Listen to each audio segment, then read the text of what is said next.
नमस्कार मित्रांनो, चला जाणून घेऊयात एक्झिट एक्झाम विषयी. मित्रांनो, एक्झिट एक्झाम विषयी जाणताना आपण बरेच मुद्दे बघूयात.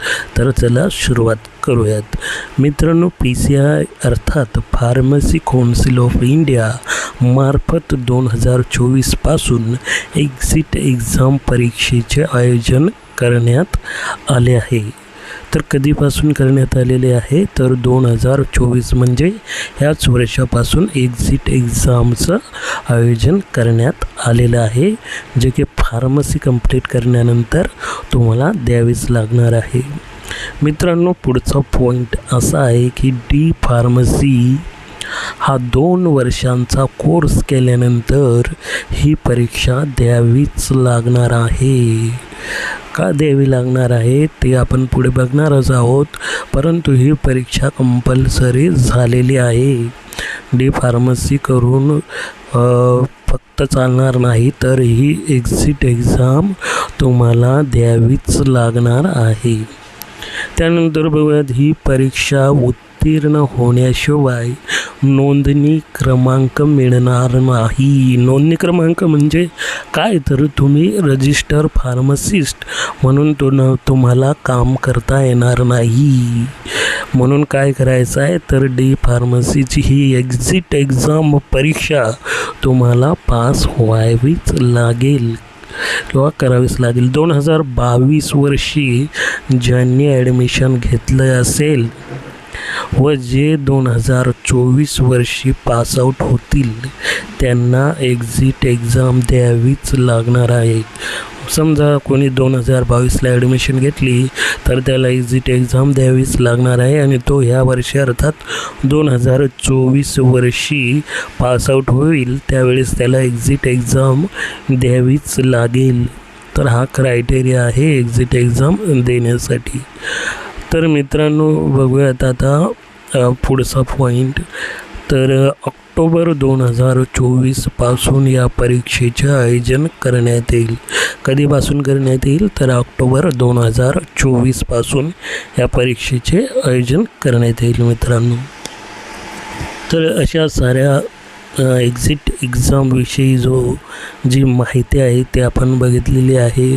ऑक्टोबरपासून परीक्षा सुरू होईल आणि फार्मासिस्ट व्हायचं असेल तर एक्झिट एक्झाम द्यावीच लागेल. चला पाहूयात परीक्षेचे स्वरूप.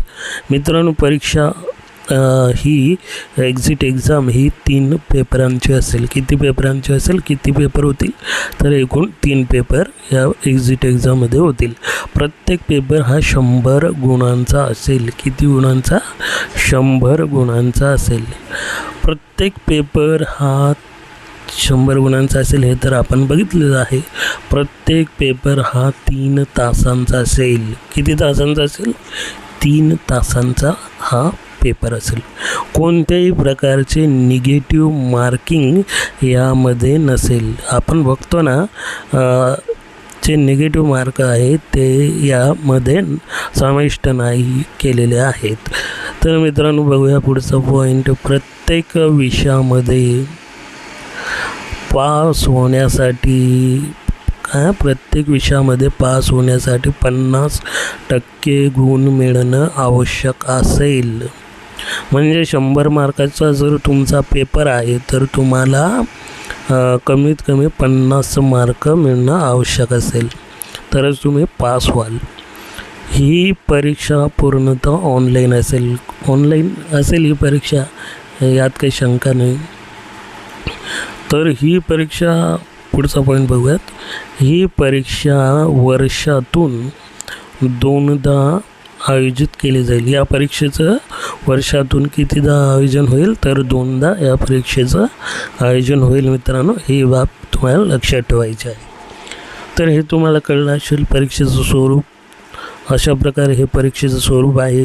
निगेटिव्ह मार्किंग नाही, 50% गुण आवश्यक, 100 मार्कांचा प्रत्येक पेपर, 3 पेपर होतील, 3 तासांचा पेपर असेल. तर हे सगळं या ठिकाणी तुम्हाला आता समजलेलं असेल. तर विषय बघूयात मित्रांनो. एक्झिट एक्झाममध्ये कोणकोणते विषय असतील तर आपण डी फार्मसी फर्स्ट इयर आणि सेकंड इयरला जे अभ्यास केलेला असेल त्याचेच काही विषय या परीक्षेमध्ये समाविष्ट असतील. पहिला जो विषय आहे मित्रांनो तो आहे फार्मास्युटिक्स. आपण फर्स्ट इयरमध्ये अभ्यासलेला आहे. त्याच्यावर MCQ क्वेश्चन पद्धत परीक्षेची असेल. त्यानंतर येतो फार्मास्युटिकल केमिस्ट्री दुसरा विषय. त्यानंतर तिसरा विषय येतो फार्माकॉग्नसी. फार्माकोलॉजी हा चौथा विषय या ठिकाणी समाविष्ट आहे. बायोकेमिस्ट्री अँड क्लिनिकल पॅथॉलॉजी, त्यानंतर फार्मसी लॉ अँड एथिक्स, नंतर हॉस्पिटल अँड क्लिनिकल फार्मसी आणि शेवटचं म्हणजे कम्युनिटी फार्मसी अँड मॅनेजमेंट. तर मित्रांनो हे 8 विषय या ठिकाणी समाविष्ट असतील.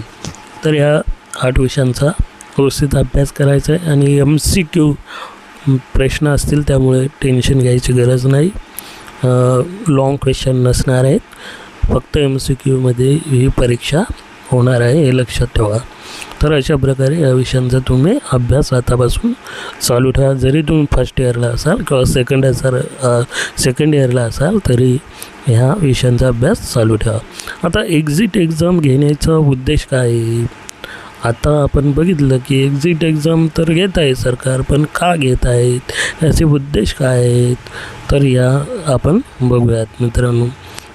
तर फार्मासिस्ट म्हणून काम करण्यासाठी विद्यार्थ्यांना अधिक कौशल्य आत्मसात करण्यासाठी विद्यार्थी जे आहेत जे फार्मासिस्ट म्हणून काम करतात त्यांना अधिक कौशल्य, अधिक नॉलेज, अधिक त्यांना स्किल डेव्हलप करण्यासाठी ही परीक्षा आयोजित करण्यात आलेली आहे.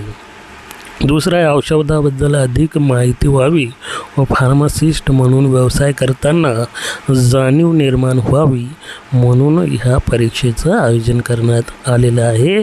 असा निर्णय PCIने घेतलेला आहे आणि PCIकडून असं सांगण्यात आलेलं आहे. तर मुख्य उद्देश हा आहे की फार्मासिस्ट म्हणून ज्यावेळेस तुम्ही काम कराल तर त्यावेळेस तुमच्याकडे स्किल डेव्हलप झालेली पाहिजे आणि औषधांबद्दल जास्तीत जास्त माहिती झालेली पाहिजे.